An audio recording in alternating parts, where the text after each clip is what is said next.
तालिबानी सब सोच रहे थे कि अमेरिका की फौज हटे तो इनको हम दिखाएं, और यहां बैठे तालिबान सोच रहे हैं कि ये योगी मोदी हटें और हम इनको मजा चखाएं।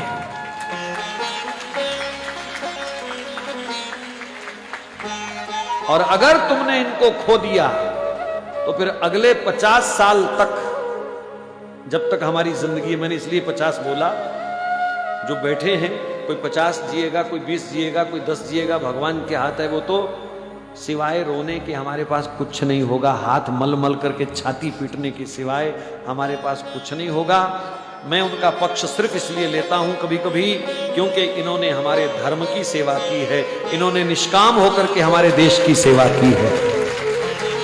ये वंशवाद को लेकर के नहीं लड़ रहे, इन्होंने अपने बच्चों के नाम एफडीआं नहीं कराई हैं, इन्होंने कोई अपने 800 करोड़ के बंगले नहीं बनाए हैं, इन्होंने कोई इत्र की फैक्ट्रियां भी नहीं लगाई हैं।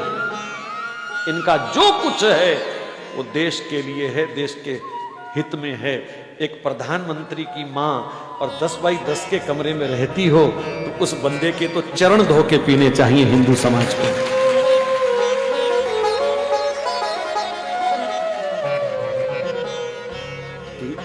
ये देश त्याग का पुजारी है और इस त्याग को भी पूजना पड़ेगा। हो सकता है यहां कोई उनके विरोधी दल के बैठे हों, लेकिन अगर हिंदू हो तो फिर विरोध छोड़ दीजिए।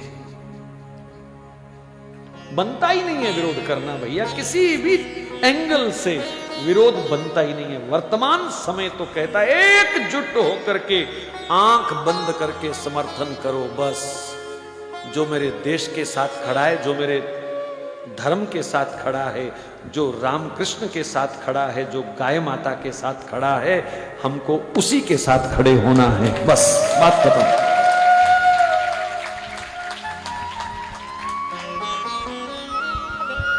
पांच 500 वर्ष का कलंक धुल रहा है अयोध्या में है?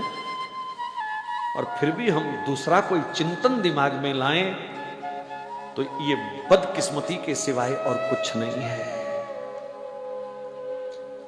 ये देश राम का है, ये परिवेश राम का है, और जो राम का सम्मान करे उनका सम्मान हमको करना ही चाहिए हर हालत में। कोई दूसरी राय नहीं है, बात खत्म। देश सुरक्षित है इन हाथों में और इन्हीं हाथों में रहना चाहिए, बात खत्म। बस हम तो एक ही प्रार्थना कर रहे हैं कि जब चाय वाला जाए तो गाय वाला आए, बस।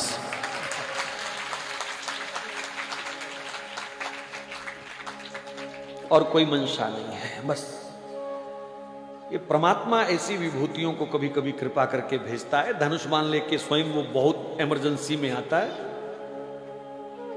अपनी विभूतियों को वो भेजता है। पर ये भी विभूतियां हैं हमारी, इसलिए आंख बंद करके समर्थन करना चाहिए। ये मेरा आपको व्यक्तिगत सुझाव है, बस, और कुछ नहीं है। ये व्यक्तिगत सुझाव है। देश विदेश में बहुत लोग कथा को सुन रहे हैं, लाइव भी सुन रहे हैं, बाद में भी सुनेंगे। मैं सबको प्रार्थना कर रहा हूं कम से कम अपना हित पहचानने की आदत डाल लो। अब